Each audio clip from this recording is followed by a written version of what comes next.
Hello everybody, क्या हाल चाल। मैं हूं अफजल करीम और आप सभी का सॉल्यूशन चैप्टर के 4th लेक्चर में द मोस्ट वेलकम है। चलिए स्टार्ट करते हैं इस लेक्चर को और फर्स्ट ऑफ ऑल देखते हैं कि आज का क्या टारगेट है। टुडेज टारगेट आज का हमारा बेसिक टारगेट है colligative properties. Colligative properties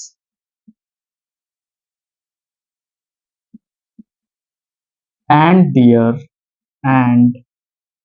their mass mass compositions। Okay, colligative properties in their mass compositions. आपको बेसिकली पता ही होगा, चार कॉलिगेटिव प्रॉपर्टीज होते हैं और चारों के बारे में आज डिटेल से देखेंगे। एक और होता है रिवर्स ऑस्मोसिस। कॉलिगेटिव प्रॉपर्टीज में चार कौन कौन सा होता है? एक तो RLVP मतलब relative loading in vapour pressure होता है। उसके बाद होता है elevation in boiling point, depression in freezing point, osmotic pressure और ऑस्मोटिक प्रेशर का उल्टा रिवर्स ऑस्मोसिस। ठीक है, तो ये चार कॉलिगेटिव प्रॉपर्टीज मोटा मोटी होता है। इन चारों कॉलिगेटिव प्रॉपर्टीज के बारे में आज हम पढ़ेंगे और कल लास्ट लेक्चर यानी लेक्चर नंबर 5 में इस चैप्टर का फिनिशिंग हो जाएगा। ठीक है, तो चलिए स्टार्ट करते हैं colligative properties in their mass compositions.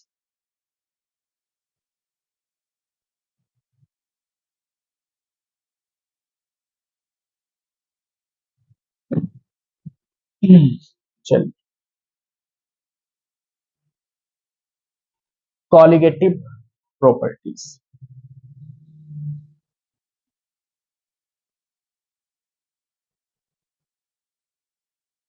Colligative properties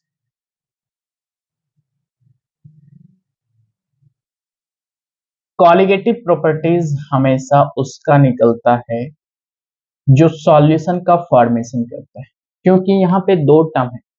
Koli यानी एक को और एक लीजियर, एक को और एक लीजर। को लीजर मतलब कॉलिगेटिव प्रॉपर्टीज। को का मतलब होता है एडिशन या component of component, mixture of components आप बोल सकते हैं। ठीक है, तो कॉलिगेटिव प्रॉपर्टीज में चार प्रॉपर्टीज होता है। हम नाम लिखते हैं डायरेक्ट, क्योंकि जो इंपॉर्टेंट है वही लिखेंगे। एक होता है relative lowering of vapour pressure. Relative lowering of vapour pressure. Colligative property ये भी समझ सकते हैं आप कि प्योर सॉल्वेंट में अगर सॉल्यूशन डालते हैं तो उसका वेपर प्रेशर डिक्रीज हो जाता है। हर एक सिचुएशन में उसका क्या हो जाता है, या तो टेम्परेचर वेपर प्रेशर डिक्रीज हो जाता है हर एक सिचुएशन में। उसी को कॉलिगेटिव प्रॉपर्टीज बोला जाता है। पहला है relative lowering of vapour pressure. This is vapour pressure. अगर पूरा लिखेंगे तो लिख लेते हैं, ठीक है, कोई दिक्कत नहीं है। वेपर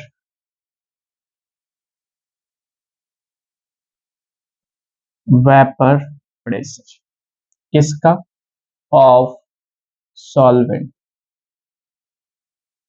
ऑफ सॉल्वेंट के लिए निकालेंगे। ठीक है, उसके बाद दूसरा होता है elevation in boiling point. Elevation in boiling point, elevation in boiling point, boiling point.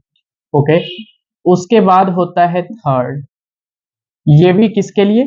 Of, आप लिख सकते हैं प्योर सॉल्व, ऑफ सॉल्वेंट लिख दीजिए, सॉल्वेंट के लिए। ठीक है, और उसके बाद तीसरा होता है depression, depression in freezing point, freezing point, depression in freezing point.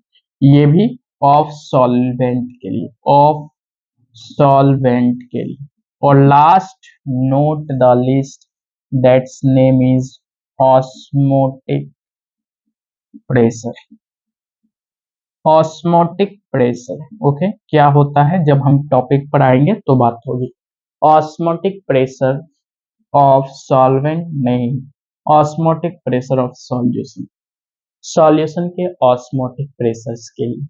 तो ये चार कॉलिगेटिव प्रॉपर्टीज है, और ये चारों कॉलिगेटिव प्रॉपर्टीज की अगर डिपेंडेंसी की बात करें तो डिपेंड्स ऑन, यानी all these colligative properties are, all the properties are the properties are depends on किस पर डिपेंड करता है, नंबर ऑफ सॉल्यूट, या आप बोल सकते हैं अमाउंट ऑफ सॉल्यूट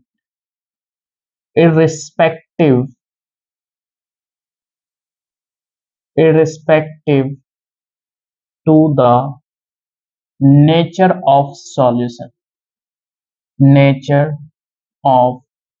solution, और वो सॉल्यूशन जिसमें प्रेजेंट है, इन विच प्रेजेंट, आप लिख भी सकते हैं in which present the solute. Okay, यानी कि चार कॉलिगेटिव प्रॉपर्टीज है। Relative lowering of vapour pressure solvent के लिए, elevation in boiling point solvent के लिए, depression in freezing point solvent के लिए, और ऑस्मोटिक प्रेशर सॉल्यूशन के लिए। ये चारों कॉलिगेटिव प्रॉपर्टीज डिपेंड करता है कि सॉल्यूशन में सॉल्यूट का अमाउंट कितना डालना है, क्योंकि सॉल्यूट जब तक नहीं डालेंगे तो सॉल्यूशन बनेगा नहीं, सिर्फ और सिर्फ सॉल्वेंट लेंगे, है ना। तो सॉल्वेंट वाले सिचुएशन में इन तीनों का relative lowering of vapour pressure, जिसको आप शॉर्ट फॉर्म में RLVP बोलेंगे, क्या बोलेंगे, RLVP, relative lowering of vapour pressure. Elevation in elevation in boiling point को टीबी बोला जाता है, delta TB. Okay, depression in freezing point को डेल्टा टीएफ बोला जाता है, और ऑस्मोटिक प्रेशर को पाई बोला जाता है। ये सिंबॉलिक रिप्रेजेंटेशन है, ठीक है ना। कॉलिगेटिव प्रॉपर्टीज चार होते हैं, और चारों का डिपेंडेंसी सॉल्यूट पर होता है कि सॉल्यूट सॉल्यूशन में कितना अमाउंट में है, उसी के हिसाब से इसका वेपर प्रेशर, इसका टेम्परेचर डिपेंड करेगा। ओके, यहां तक कोई दिक्कत नहीं होनी चाहिए। अब आते हैं, पहला स्टार्ट करते हैं हम relative lowering of vapour pressure. क्या, relative lowering of vapour pressure, relative lowering of vapour pressure, relative lowering of vapour pressure, जिसको आप क्या बोल सकते हैं, RLVP, किसके लिए, ऑफ सॉल्वेंट के लिए, सॉल्वेंट, ठीक है। बेसिकली हम सॉल्वेंट को, कोई भी सॉल्यूशन जब बनाते हैं तो सॉल्यूशन में क्या होता है, relative lowering of vapour pressure, ये आपका हेडिंग हो गया, ठीक है ना। सॉल्वेंट के लिए अगर हमारे पास कोई भी सॉल्यूशन है, ओके, कोई भी क्या है, सॉल्यूशन है, कोई भी अगर सॉल्यूशन है तो इसमें क्या क्या होता है, आप बोलेंगे मेजर क्वांटिटी में तो सॉल्वेंट होता है, हाँ, सॉल्वेंट होता है मेजर क्वांटिटी, और क्या होता है, सॉल्यूट होता है, क्या होता है, सॉल्यूट होता है।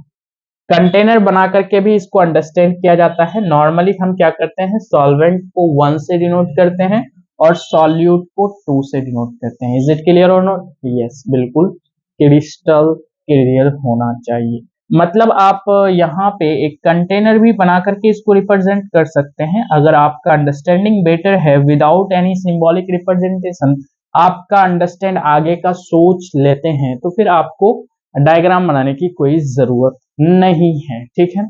डायग्राम बना सकते हैं कि दोनों कंपोनेंट है, दोनों कंपोनेंट है। पहले क्या था, सॉल्वेंट था, पहले क्या था, सॉल्वेंट था, और जब सॉल्वेंट था तो इसका पार्शियल प्रेशर प्योर फॉर्म में एग्जिस्ट करता था, यानी आप लिख सकते हैं प्योर प्रेशर है किसका, प्रेशर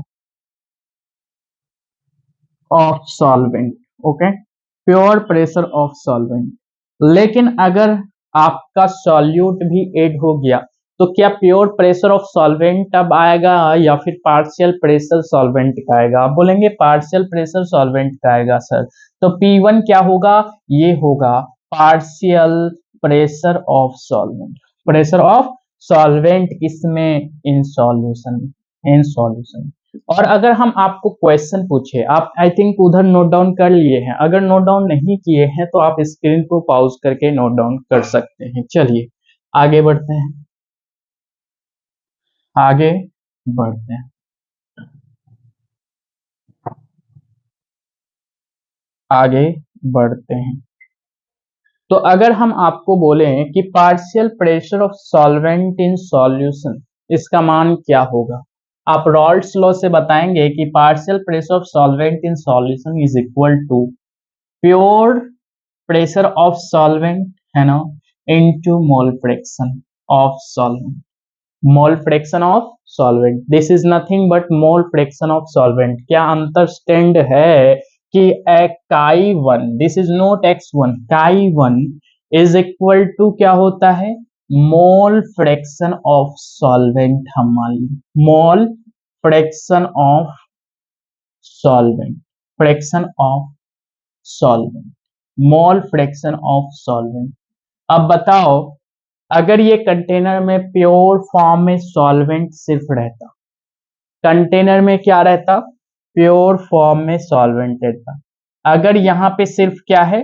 कंपोनेंट वन ही है, टू नहीं है, कंपोनेंट वन ही है, टू नहीं है।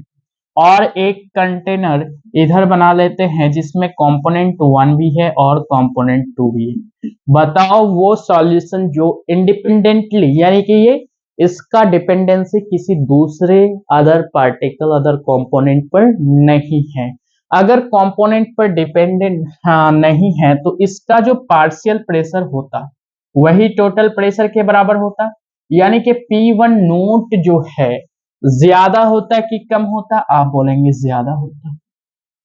अब अगर यहाँ पे रोकने वाला आ गया, रोकने वाला मतलब सॉल्यूट आ गया, कोई भी सॉल्यूट जो है सॉल्वेंट के पार्शियल प्रेशर को तो रोकेगा, कम करेगा, डिक्रीज करेगा। यस, यानी कि यहाँ पे जो पार्शियल प्रेशर आया ना वो P नोट से, वन नोट से कम है।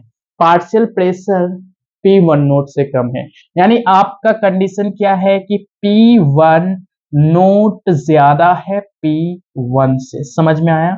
यानी pressure in pure form of solvent is greater than pressure in pure form of solvent is greater than किससे? सॉल्यूशन के प्रेशर से, सॉल्यूशन के, सॉल्यूशन में प्रेजेंट सॉल्वेंट के प्रेशर से। ठीक, तो सर अगर इसमें चेंज इन प्रेशर निकालें, डेल्टा P1 निकाले तो क्या हम P1 माइनस P नोट लिखेंगे? हमेशा चेंज जो होता है ना वो ज्यादा माइनस कम होता है, वो ज्यादा माइनस कम होता है। बताओ ज्यादा कौन सा है? P1 नोट ज्यादा है तो डेल्टा P1 क्या हो जाएगा? P1 note minus P1। Yes और no? Delta P1 is equal to P1 note minus P1। अगर आपको कोई पूछे कि डेल्टा P1 क्या है, डेल्टा P1 क्या है, तो आप क्या बोलेंगे? ये आपका चेंज इन प्रेशर आप बोल सकते हैं, या फिर आप क्या बोल सकते हैं कि चेंज इन प्रेशर ही बोल दीजिए, कोई दिक्कत नहीं है। Change in pressure, change in pressure.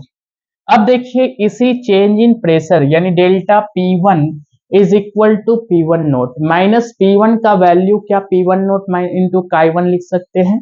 Yes, यानी कि P1 note minus P1 note into chi लिख सकते हैं कि नहीं? Yes sir. कहां से आया? P1 का वैल्यू यहां से हमने लिया। P1 का वैल्यू क्या है? P1 note into काई1। P1 की जगह पर हमने क्या लिया? P1 note into काई1। अब देखिए आप दोनों टर्म में कांस्टेंट कॉमन क्या है? P1 note. क्या P1 नोट को हम कॉमनली निकाल सकते हैं? ये बन जाएगा 1 माइनस काई1। और सॉल्यूशन में कितना भी कंपोनेंट है, चाहे सॉल्यूशन में कितना भी कंपोनेंट है, बाइनरी, ट्राइनरी, टेट्रानरी, कोई भी सॉल्यूशन है, सबका मोल फ्रैक्शन का एडिशन हमेशा 1 होता है, हमने आपको बताया था। यानी कि आप जो है जानते हैं, क्या जानते हैं, वी नो दैट, इधर लिखते हैं इस स्लाइड में, क्योंकि नीचे अगर विजिबल नहीं होगा तो फिर दिक्कत वाली बात है। ठीक है, तो आई थिंक आपका ये वाला स्लाइड हो गया होगा, आप स्क्रीन पॉज करके नोट डाउन कर सकते हैं। ठीक है, चलिए, यानी कि हम क्या जानते हैं, देखिए, we know that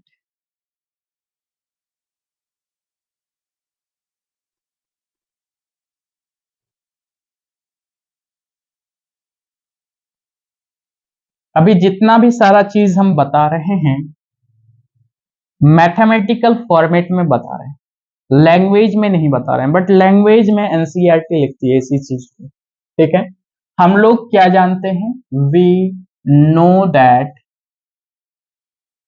know that, हम लोग जानते हैं कि जो मोल फ्रैक्शन काई 1 प्लस काई 2 होगा, क्योंकि बाइनरी सॉल्यूशन हमने माना है, तो ये क्या होगा, 1 होगा। अब बताइए, काई 1 को इधर लेके आ जाएंगे तो क्या ये काई 2 इज इक्वल टू 1 - काई 1 हो जाएगा? हाँ सर, काई 2 इज इक्वल टू 1 - काई 1 हो जाएगा। तो क्या 1 - काई 1 के जगह पर हम 1 - काई 1 के जगह पर हम काई 2 लिख सकते हैं? बिल्कुल लिख सकते हैं। यानी डेल्टा P1 क्या हो जाएगा आपका, ये हो जाएगा P1 note into chi 2। Delta P1 is equal to P1 note into chi 2। क्या आपको समझ में आया? यहां से हमने उठाया delta P1 is equal to P1 naught whole into 1 - काई 1। 1 - काई 1 के जगह पर काई 2 रख दिया हमने। Delta P1 is equal to P1 note into chi 2। Okay, चलिए, अब आगे का स्टेप देखिए।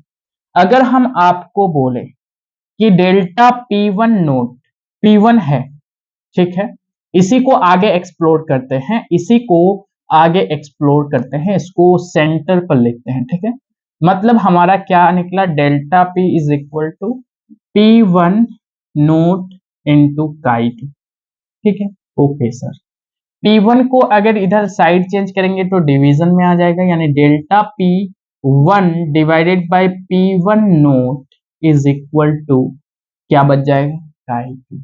और mole fraction of any component, यानी काई 2 क्या होगा, number of moles of that factor, solute का काई है तो सॉल्यूट का number of moles divided by N1 plus N2, यानी टोटल नंबर ऑफ मोल्स।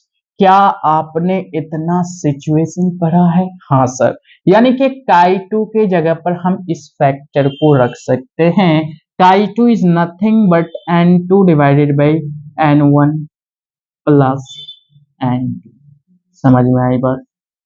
और यही जो है, यही क्या है, relative lowering of vapour pressure, relative lowering of vapour pressure, यानी ये वाला factor delta P1 upon P1 note he relative lowering of vapour pressure है। इसको और ज्यादा अगर एक्सप्लोडेड फॉर्मेट में आप लिख सकते हैं, डेल्टा P के जगह पर P1 नोट माइनस P1, यानी कि आप इसके जगह पर P1 note minus P1 divided by P1 naught is equal to N2 divided by N1 plus N2 भी लिख सकते हैं। तो आपका लिखने का तरीका किस तरीके का है, बट यही है relative lowering of vapour pressure. अगर कोई भी क्वेश्चन में आपको पूछेगा कि relative lowering of vapour pressure निकालिए, तो क्या आप इस फैक्टर को निकाल पाएंगे? हाँ, क्योंकि बेसिकली यही फैक्टर है, P1 note minus P1 divided by P1 note, यही फैक्टर है क्या, relative lowering of vapour pressure.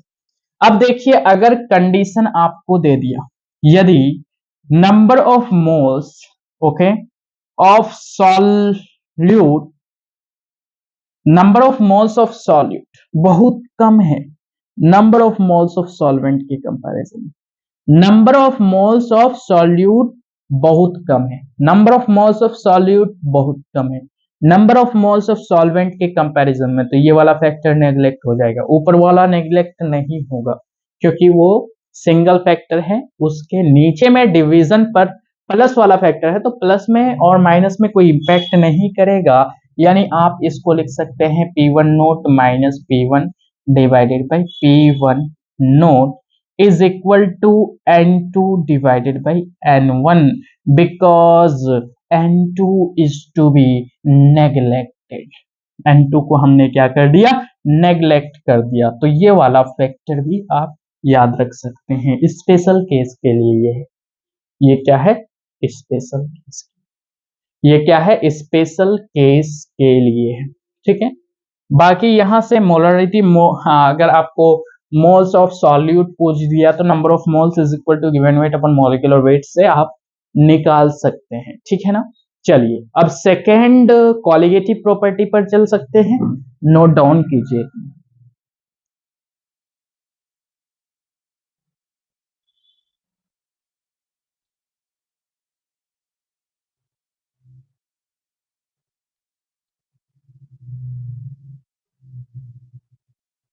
क्या मोलरिटी तक निकाल दें क्या?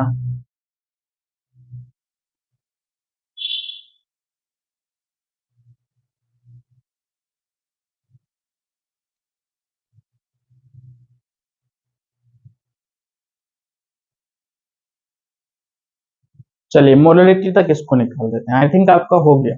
आप इसको चेंज इन प्रेशर बोल सकते हैं या फिर आप इसको ये भी बोल सकते हैं कि ये रिड्यूस हुआ, मतलब रिडक्शन हुआ, reduction in pressure of solvent, pressure of solvent, reduction in pressure of solvent, आप इतना भी बोल सकते हैं, कोई दिक्कत नहीं। Reduction in pressure of solvent, reduction in pressure of solvent या चेंज इन प्रेशर, ओके। तो अगर इसको नंबर ऑफ मोल्स को और शॉर्ट और ज्यादा डेप्थ में जाए तो क्या लिख सकते हैं, देखिए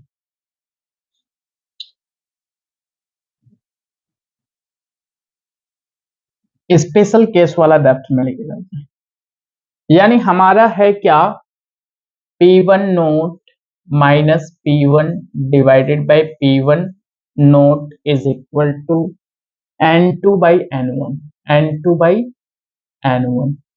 क्या number of moles is equal to given weight upon molecular weight होता है, यस। नंबर ऑफ मोल्स अगर 1 का निकालते हैं तो गिवन वेट 1 का अपॉन मॉलिक्यूलर वेट 1 का, 2 का निकालते हैं तो गिवन वेट 2 का अपॉन मॉलिक्यूलर वेट 2 का, ठीक है सर। अगर हम इसको ये वाला सिचुएशन है ना, इसी सिचुएशन में देखना चाह रहे हैं हम, हाँ देखिए इस सिचुएशन को ऐसे भी लिख सकते हैं P1 note minus P1 divided by P1 naught is equal to N2 के जगह पर given weight upon molecular weight किसका, 2 का, given weight upon molecular weight 2 का, और N1 के जगह पर given weight upon molecular weight 1 का, given weight upon molecular weight 1 का, ये भी आपका सही है। अगर इस सिचुएशन में आपको RLVP मतलब relative lowering of vapour pressure दे दिया है, M2 पूछा है तो आप आसानी से निकाल सकते हैं, ठीक है। चलिए अगर आपको पूछेगा कोई कि W1 W2 या फिर M1 M2 क्या है, या फिर आपको अंडरस्टैंड नहीं हुआ तो उसका एक बार नाम लिख देते हैं, ठीक। यहाँ पे आपका जो W1 है वो है गिवन वेट ऑफ सॉल्वेंट, और W2 जो है वो है given weight of solute, M1 जो है वो है मॉलिक्यूलर या मोलर मास ऑफ सॉल्वेंट, और M2 जो है वो है आपका मोलर मास ऑफ सॉल्यूट, ठीक है ना। चलिए चलिए ये क्लियर हो गया, इधर नोट डाउन कर लिए। अब आते हैं एलिवेशन इन बॉइलिंग पॉइंट पर, किस पर, एलिवेशन इन बॉइलिंग पॉइंट।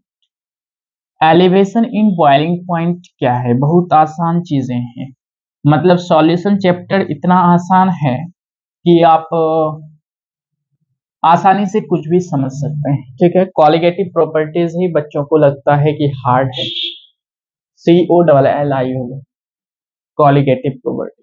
ठीक है, लेकिन हार्ड नहीं है। हम लोग को भी, हमको भी लगता था जब हम इस क्लास में थे तो। ठीक है ना, चलिए सेकंड है क्या, elevation in boiling point. Elevation in boiling point, boiling point, elevation in boiling point that is denoted by delta TB, क्योंकि बॉइलिंग पॉइंट के लिए B है। ठीक है, किसके लिए? सॉल्वेंट के लिए, हमने आपको पहले ही लिखा दी for solvent. Elevation in boiling point को समझने के लिए लैंग्वेजिक फॉर्मेट में भी है और ग्राफ में भी है, तो हम ग्राफ के द्वारा आपको समझाना चाहेंगे। Elevation in boiling point basically ये, सपोज हम ग्राफ बनाते हैं vapour pressure, this is vapour pressure, vapour phase नहीं, वेपर प्रेशर, प्रेशर एंड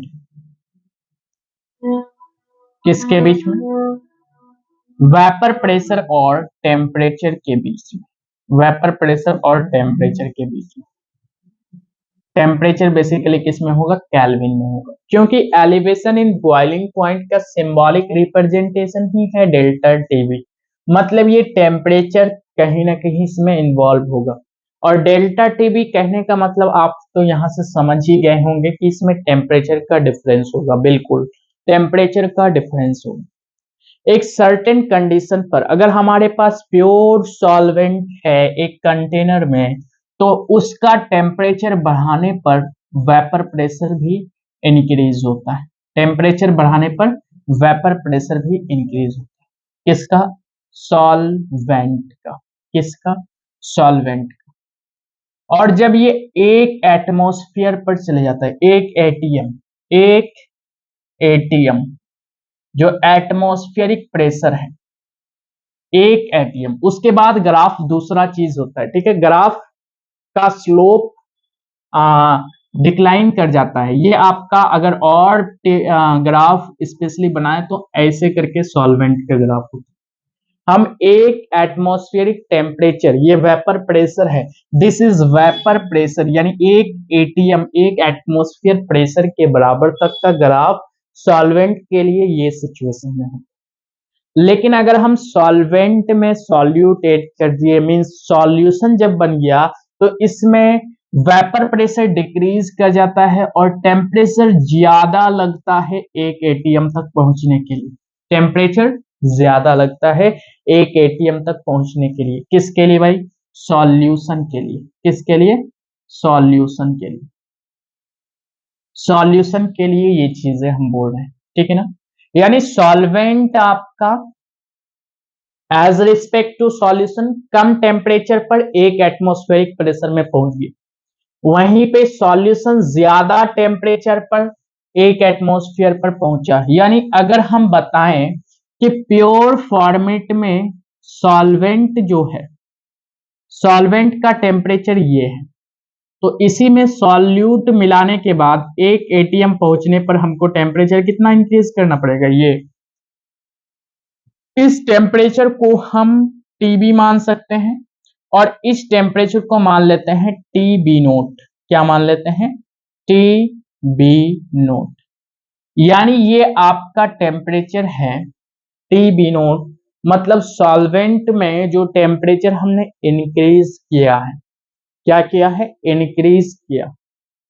तो इंक्रीज किया है तो ये क्या है? बेसिकली बॉइलिंग पॉइंट है। क्या है? बॉइलिंग पॉइंट ऑफ सॉल्वेंट का है। किसका बॉइलिंग पॉइंट है? सॉल्वेंट का है। और ये टीबी जो हमने लिखा है, this is boiling point of solution. फिर से समझिए, अगर समझ में नहीं आया तो बिल्कुल आसान है। मेरा कहने का तात्पर्य ये है कि एक कंटेनर में जब वाटर को हम सिर्फ गर्म करते हैं तो वो जल्दी गर्म हो जाता है। एज रिस्पेक्ट टू अगर उसमें चीनी मिला दिया जाए एज अ सॉल्यूट, तो वो थोड़ा सा लेट से गर्म होता है। गर्म तो दोनों होता है, मतलब कि सिर्फ वाटर अगर होगा, सिर्फ सॉल्वेंट होगा, तो एक एटीएम वेपर प्रेशर पर कम टेम्परेचर में ही पहुंच जाएगा। लेकिन वहीं पे हम सॉल्यूशन जब बना देंगे तो उसमें टेम्परेचर ज्यादा लगेगा, तब वो एक एटीएम तक पहुंचेगा। ओके, और इसी के बीच में जो आपका चेंज इन टेम्परेचर दिख रहा है, यही है डेल्टा टीबी। यही क्या है? Delta TB. Is it clear और नॉट? यही है डेल्टा टीबी। और जो आपका डेल्टा टीबी है, डेल्टा टीबी, इंक खत्म हो गया है। डेल्टा टीबी जो है ये कितना से कितना होगा? बड़ा वाला टेम्परेचर, ये है टीबी माइनस टीबी नोट। आप जनरली इतना लिख सकते हैं देख करके। लेकिन एक फैक्टर हम आपको और बताना चाहेंगे, ये जो आपका एलिवेशन इन बॉइलिंग पॉइंट है डेल्टा टीबी, उतना ही ज्यादा होगा जितना सॉल्वेंट का मोलरिटी होगा, यानी मोलरिटी ऑफ द सॉल्यूट लिख सकते हैं, सॉल्यूट का मोलरिटी। यानी टेम्परेचर डेल्टा टीबी उतना ज्यादा होगा जितना सॉल्यूट का मोलरिटी, सॉरी मोलरिटी नहीं, molarity. This is molarity, this is molarity. Small m is nothing but molarity. Molarity is nothing but, definition क्या होता है? The amount of solute present in 1 kg of solvent is called molarity. मतलब आपका solute का molarity एक तरह का concentration term ही है। सॉल्यूट जितना कॉन्सेंट्रेटेड होगा, उतना ही इन दोनों के बीच में टेम्परेचर में डिफरेंस होगा। यानी अगर सॉल्वेंट का ये ग्राफ है, ये तो फिक्स है, ठीक है। सॉल्वेंट में हमने क्या ऐड कर दिया? सॉल्यूट ऐड कर दिया, तो ये और ज्यादा टेम्परेचर पर एक एटमॉस्फेयर में पहुंचेगा, यानी कि डेल्टा टीबी उस सिचुएशन में बढ़ जाएगा। इसलिए delta TB is directly proportional to its molarity. और डेल्टा टीबी आपको पता है कि अगर कोई भी कांस्टेंट, प्रोपोर्शनलिटी कांस्टेंट हटाते हैं तो कांस्टेंट आता है, प्रोपोर्शनलिटी टर्म अगर हटाएंगे तो क्या आएगा? कांस्टेंट आएगा। तो delta TB is equal to, यहां पे कांस्टेंट आता है K B into molarity M. Okay, आप लोग इतना नोट डाउन कीजिए, फिर उधर हम बनाते हैं, ठीक है? थोड़ा सा इंक डाल देते हैं।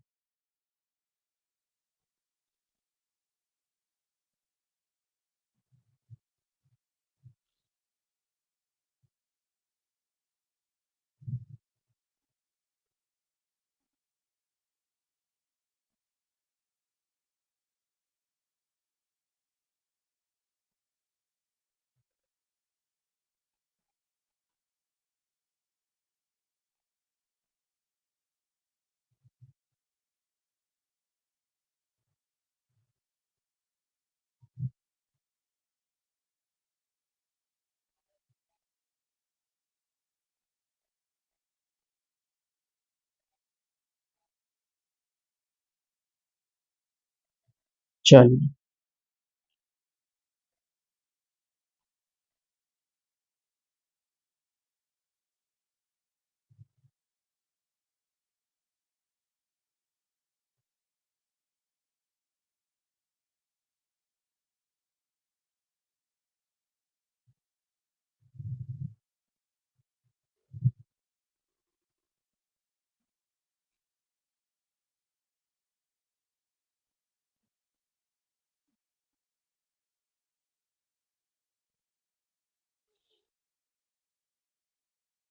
यानी हमारा सिचुएशन क्या क्रिएट हुआ है? Delta TB is equal to K B, ये सिचुएशन क्रिएट हुआ है कि आपका डेल्टा टीबी क्या है? K B. ठीक है, के बी क्या है? K B is nothing but boiling, boiling elevation constant, elevation constant. या फिर आप इसको कई जगह पर लिखा रहेगा molal elevation constant, elevation constant. Okay, या फिर कई सारे क्वेश्चंस में आपको दिया रहेगा इब्लियोस्कोपिक कांस्टेंट, इब्लियोस्कोपिक कांस्टेंट। इन सब का मतलब यही होता है। केबी के बारे में बात चल रही। सर इसका यूनिट क्या होगा? यूनिट की अगर हम बात करते हैं तो टेम्परेचर हमने किस में लिया है, डिग्री सेल्सियस में या केल्विन में? केल्विन में। डेल्टा टीबी का केल्विन, और मोलैलिटी इधर आ जाएगा। मोलैलिटी होता है मोल पर केजी, यानी कि केल्विन केजी पर मोल हो जाएगा, क्योंकि मोलैलिटी साइज चेंज करेगा ना, केल्विन केजी पर मोल। ओके, तो दिस इज एब्लियोस्कोपिक कांस्टेंट। अच्छा, मोलैलिटी के बारे में आप क्या जानते हैं? अगर हम पूछें मोलैलिटी के बारे में आप क्या जानते हैं, तो थोड़ा सा डिस्क्राइब करना चाहेंगे। Molality is nothing but the amount of solute, amount of solute, solute present in the 1 kg of solvent, 1 kg of solvent, 1 kg solvent में कितना अमाउंट ऑफ सॉल्यूट प्रेजेंट है, that is called molality. Molality को small m से denote किया जाता है। The amount of solute यानी कि number of moles of solute, solute को हमने 2 से रिप्रेजेंट किया है, divided by 1 kg of solvent, solvent को हमने किससे रिप्रेजेंट किया है? सॉल्वेंट को हमने, मास है, सॉल्वेंट को 1 से रिप्रेजेंट किया है, यानी m1 मल्टीप्लाई में ऊपर में आ जाएगा 1000। m1 क्या है? Given mass of solvent. m1 क्या है? Given mass of solvent. आप बोलेंगे मल्टीप्लाइड ऊपर में 1000 से क्यों किया? क्योंकि ये केजी में था, ये किस में था? केजी में। अगर नहीं भी करना है तो यहाँ पे डिनोट करना पड़ेगा, दिस इज इन केजी, और केजी को ग्राम में लिखेंगे तो क्या आ जाएगा? n2 divided by m1 into 1000 ऊपर आ जाएगा, this is in gram, this is in gram. Okay, यानी कि मोलर मास, गिवन वेट क्या है, गिवन मास क्या है? ग्राम में। सर नंबर ऑफ मोल्स को भी तो हम लिख सकते हैं कि given weight upon molecular wait, बिल्कुल लिख सकते हैं। यानी कि molality is nothing but N2 के जगह पर क्या? W2 divided by M2, okay, multiply 1000 divided by M1, ये भी लिख सकते हैं, बिल्कुल लिख सकते हैं, कोई दिक्कत नहीं है, कोई दिक्कत वाली बात नहीं है, ये भी हो जाएगा। N2 is equal to W2 upon M2, ठीक है। अब जो है इस फैक्टर से delta TB is equal to KB into molality के जगह पर क्या उतना टर्म रख सकते हैं? हाँ, देखते हैं रख करके। क्या आपने नोट डाउन किया है? स्क्रीन पॉज करके नोट डाउन कर सकते हैं। चलिए,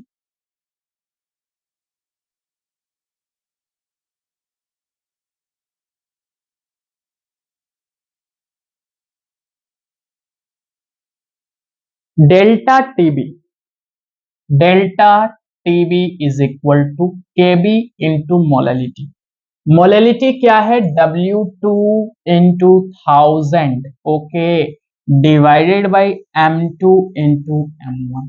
अगर कोई इस सिचुएशन में यहां पर भी आप इस फॉर्मूला को भी निकाल करके राइट कर सकते हैं, जब आपको W2 M1 M2 के भी दिया हुआ है, तो एलिवेशन इन बॉइलिंग पॉइंट का डायरेक्टली ये फॉर्मूला लगाइए। अगर इस सिचुएशन में आपको पूछ दिया कि given weight of, molar weight of solute बताइए, M1 बताइए, तो M1 को साइड चेंज कर दीजिए ना, ये हो जाएगा KBW2 multiply 1000 divided by M M हाँ सॉल्यूट के बारे में ना, M2, यानी M1 मल्टीप्लाई डेल्टा टी। ये क्या है? ये है मोलर वेट ऑफ सॉल्यूट। ये क्या है? This is nothing but molar mass of, mass of solute, molar mass of solute. अगर मोलर मास ऑफ सॉल्यूट पूछा है, डेल्टा टी भी दिया हुआ है, के भी दिया हुआ है, M1 दिया हुआ है, W2 दिया हुआ है, तो आप डेफिनेटली यहां से निकाल सकते हैं, ठीक है। चलिए चलिए, तो ये थी, this is all about elevation in boiling point. अब next colligative property is depression in freezing point.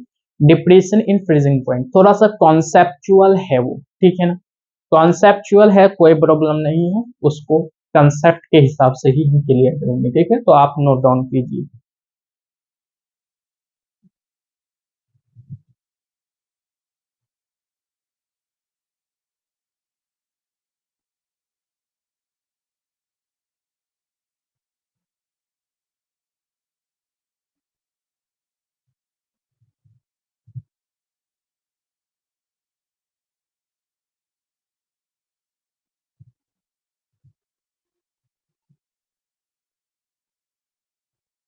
m1 जो है गिवन मास है, मोलर मास नहीं है।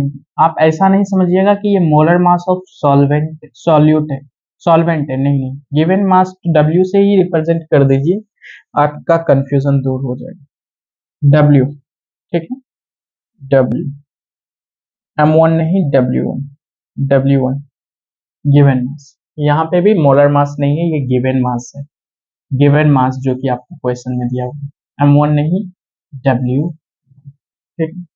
चलिए स्टार्ट करते हैं second colligative property, that's name is depression in freezing point. Next colligative property that's name is depression in freezing point. Okay, questions basically अगर आप बोलेंगे इंटायर सॉल्यूशन चैप्टर में थोड़ा सा टफ लेवल, वैसे टफ नहीं है लेकिन टफ लगता है तो इसी का लगता है, कॉलिगेटिव प्रॉपर्टीज से रिलेटेड क्वेश्चंस ही थोड़ा सा टफ होता है। ओके, क्योंकि यहाँ पे फॉर्मूला बेस्ड है ना, है डिप्रेशन इन फ्रीजिंग पॉइंट। लिखिए depression in freezing point,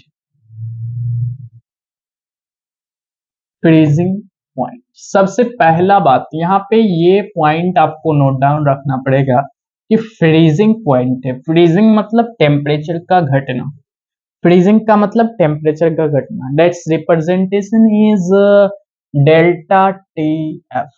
freezing मतलब टेम्परेचर का डिक्रीज होना, टेम्परेचर का डिक्रीज होना, फ्रीजिंग टेम्परेचर डिक्रीज होना, बॉइलिंग मतलब टेम्परेचर इंक्रीज करते हैं, ठीक है।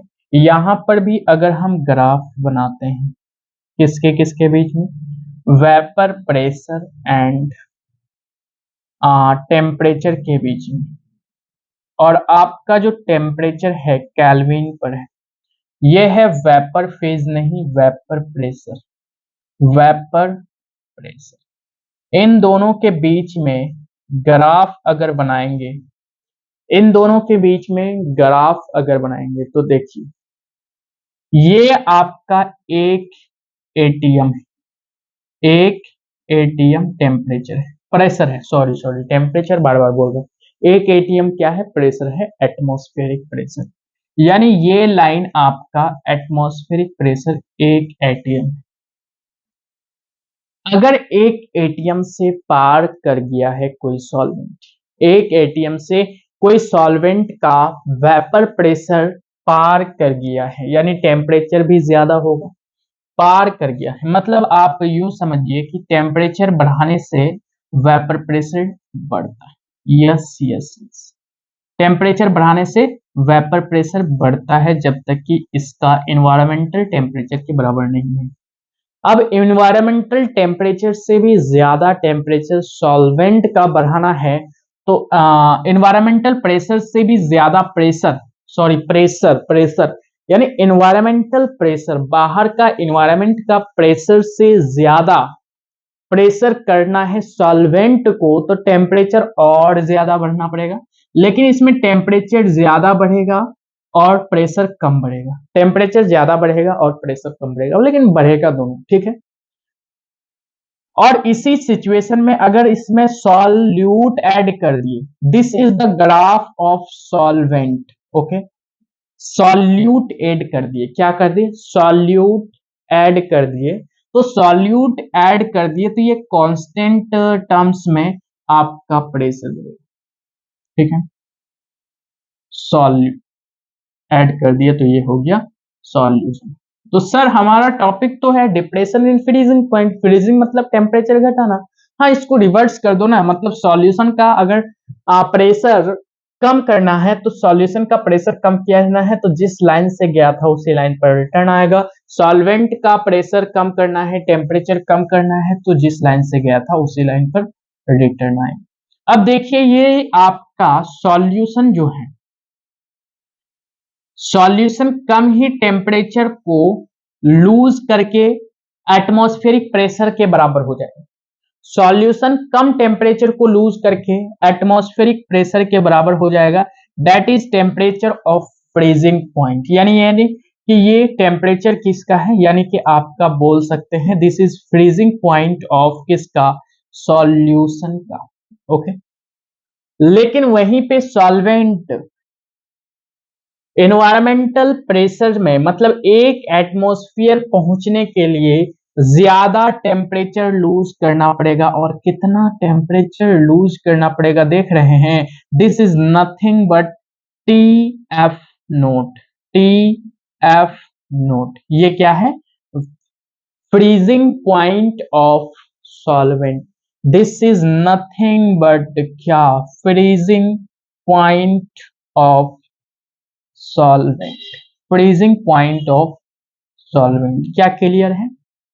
तो इसी के बीच का जो डिफरेंस होता है उसी को डिप्रेशन इन फ्रीजिंग पॉइंट यानी डेल्टा टी एफ नोट कहते हैं। डेल्टा टी एफ बोलिए आप, सिंपल डेल्टा टी एफ बोलते हैं। क्या बोलते हैं? Delta T F. क्या इसको मैथमेटिकली आप एक्सप्रेस कर सकते हैं? चलिए करके देखते हैं मैथमेटिकली इसका एक्सप्रेशन कैसा निकलता है। ओके, मैथमेटिकली इसका एक्सप्रेशन कैसा निकलता है। हमारे पास है डेल्टा टी एफ।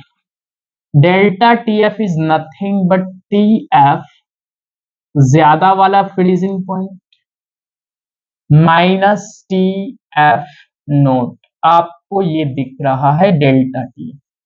लेकिन हम अगर बोलेंगे कि डेल्टा टी एफ जो भी होगा ये भी डायरेक्टली प्रोपोर्शनल टू मोलैलिटी के हैं। किसके हैं? मोलैलिटी के हैं। तो आप मानेंगे? बिल्कुल सर मोलैलिटी के हैं, ठीक है। डेल्टा टी एफ कोई भी कांस्टेंट आएगा, हाँ मान लेते हैं के एफ कांस्टेंट है इनटू मोलैलिटी। यस, के एफ क्या है अगर कोई पूछेगा तो इट इज नथिंग बट आप बोल सकते हैं क्रायोस्कोपिक कांस्टेंट। क्या बोलेंगे? क्रायोस्कोपिक कांस्टेंट है। और क्रायोस्कोपिक कांस्टेंट सिर्फ कांस्टेंट में ही फर्क है, बाकी यूनिट इसका भी जो है क्या है, एब्लियोस्कोपिक कांस्टेंट के बराबर यानी केल्विन केजी पर मोल है। केल्विन केजी पर मोल। ओके सर, यानी डेल्टा टी एफ को आप क्या राइट कर सकते हैं? क्या के एफ मोलैलिटी ऑफ सॉल्यूट आपने पढ़ा क्या? Given number of moles divided bye molars, यानी कि आपने पढ़ा N2 divided by W1 multiply ऊपर में 1000, इतना पढ़ा था, बार बार एक्सप्रेस नहीं करेंगे। डेल्टा टी एफ क्या हो जाएगा और ज्यादा देखो, के एफ N2 को क्या W2 अपॉन M2 लिख सकते हैं, N2 नीचे में W1 है ऊपर में 1000 से मल्टीप्लीकेशन है। अब देखिए डेल्टा टी एफ अब इतना आ गया। अगर यहाँ पे कोई पूछे कि मोलर मास ऑफ सॉल्यूट बताइए तो क्या आप आसानी से बता सकते हैं के F into W2 into 1000 divided by W1 into delta T F. This is nothing but molar mass of solvent and this is nothing but क्या है, depression in freezing point. Depend करता है कि आपको क्या दिया हुआ है, इनिशियल और फाइनल, यानी सॉल्यूशन का टेम्परेचर फ्रीजिंग पॉइंट का और सॉल्वेंट का फ्रीजिंग पॉइंट दिया हुआ है तो डायरेक्टली ये वाला फॉर्मूला लगाइए। मोलैलिटी और केएफ दिया हुआ है तो डायरेक्टली ये वाला फॉर्मूला लगाइए। अगर केएफ दिया हुआ है W2 W1 M2 दिया हुआ है तो ये वाला फॉर्मूला लगाइए। अगर ये दिया हुआ है, बाकी सब फैक्टर दिया हुआ है, M2 निकालना है तो ये वाला फॉर्मूला लगाइए, आप पर डिपेंड करता है, इसी से ये सेग्रीगेट हुआ। ठीक है, तो this is all about depression in freezing point. अब आते हैं लास्ट में ऑस्मोटिक प्रेशर। ऑस्मोटिक प्रेशर को समझने से पहले, अच्छा अच्छा ठीक है, के एफ और के एफ और के बी के बारे में थोड़ा सा समझते हैं। ठीक है, क्या नोट डाउन कर ली? चलिए,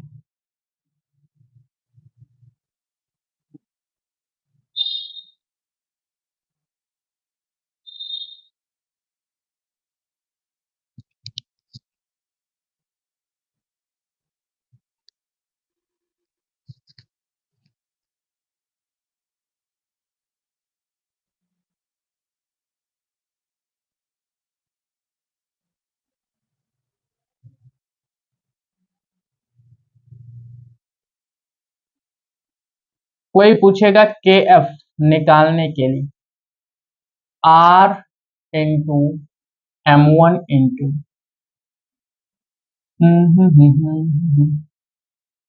के एफ है तो delta T F divided by 1000 into delta H F U S, ये होता है के एफ। क्या होता है? के।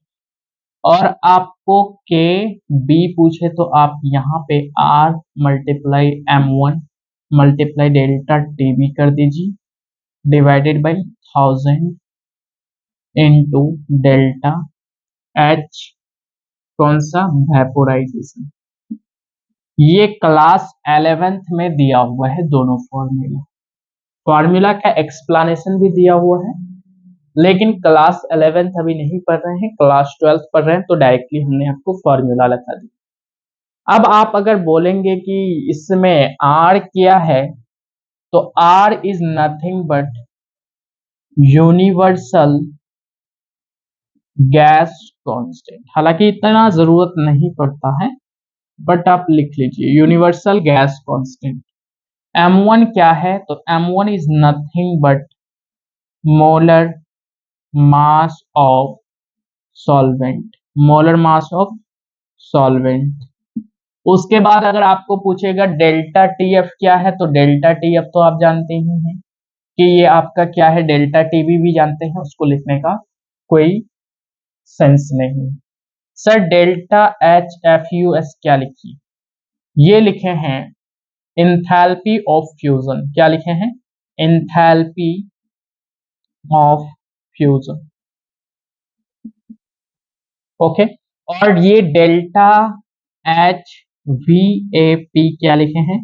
ये लिखे हैं इंथैल्पी, इंथैल्पी ऑफ वेपोराइजेशन,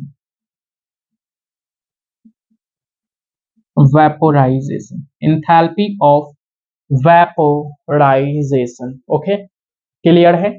के F is equal to R into M1 into delta T F divided by 1000 into delta H fusion, और K B is equal to R into M1 into delta T B divided by 1000 into delta H vaporization. यानी कि boil करेंगे किसी भी चीज को तो vapour उत्पन्न होगा, वेपर यानी वेपोराइजेशन। और अगर हम किसी भी चीज को फ्रीज करना चाहते हैं तो फ्यूज करना पड़ेगा, फ्यूजन। ओके, यहां से भी आप कंसेप्ट याद रख सकते हैं। अब लास्ट आते हैं ऑस्मोटिक प्रेशर पर। किस पर? Osmotic pressure,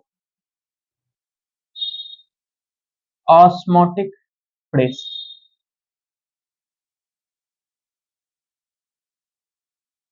osmotic pressure.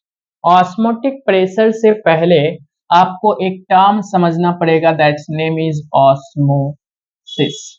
Osmosis को समझने के लिए हम एक डायग्राम बनाते हैं। सपोज कीजिए हमारे पास ये एक कंटेनर है जिसमें सिर्फ और सिर्फ क्या है?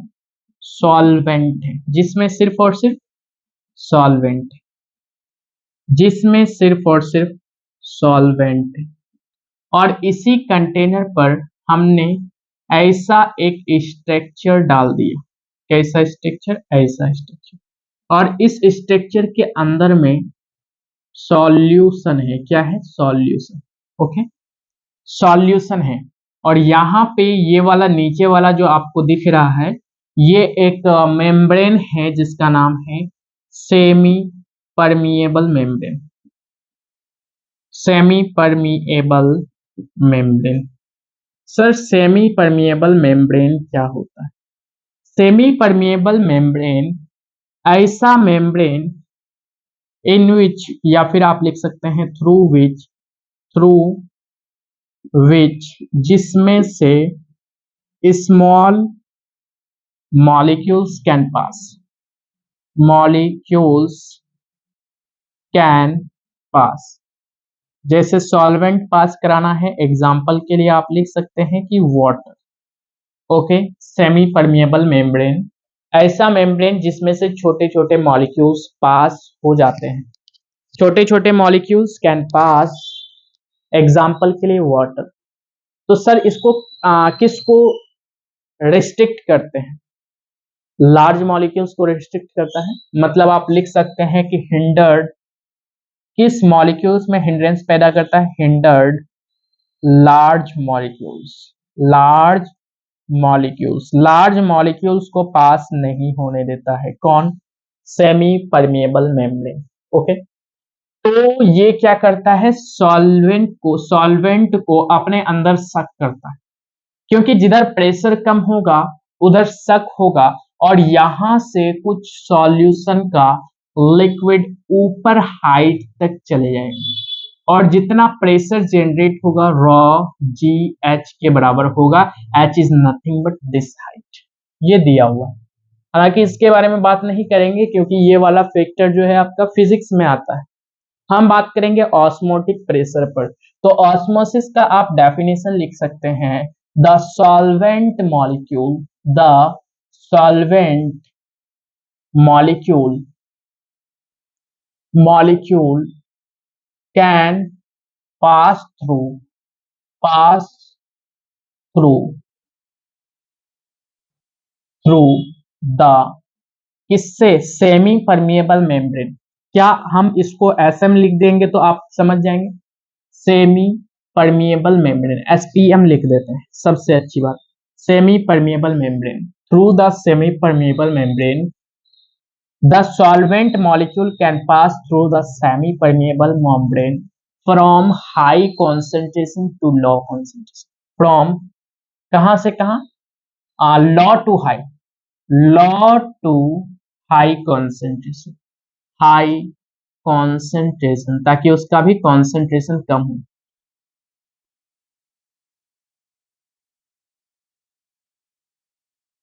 और इसी फेनोमेना को, इसी process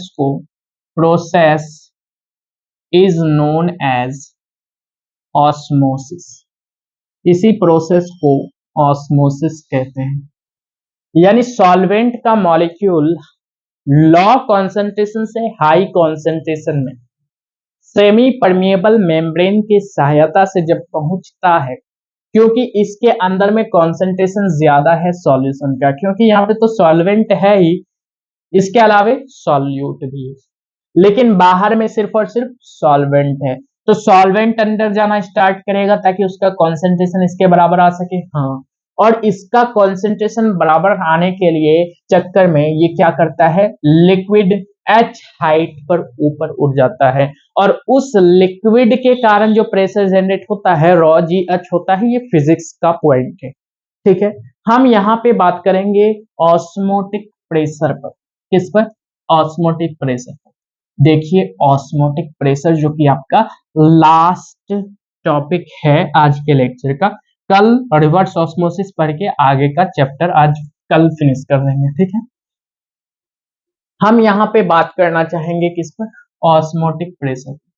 osmotic pressure, osmotic pressure जिसको पाई से डिनोट करते हैं। सर ऑस्मोटिक प्रेशर का डेफिनेशन क्या लिख सकते हैं? ऐसा pressure, the pressure which stop, which stop the pressure, ये फोर्थ है, the pressure which stop the the pressure which stop, किसको, stop the flow of liquid, overflow of liquid, overflow of liquid को stop करता है, कब, just just just just before filling the liquid, filling the container, just before filling the container, okay, just before filling the container. Sir pi मतलब osmotic pressure just before filling the container, जो pressure लगता है ताकि ये stop हो जाए, overflow से बच जाए, उसी को ऑस्मोटिक प्रेशर कहते हैं। उसी को क्या कहते हैं, ऑस्मोटिक प्रेशर कहते हैं। और जो ऑस्मोटिक प्रेशर होता है यानी pi is directly proportional to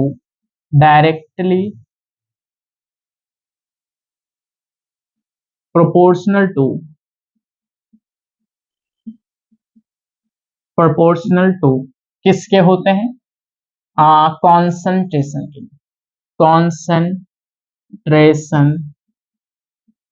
C आप मान लीजिए at proper temperature, proper temperature T मान लीजिए, ठीक है।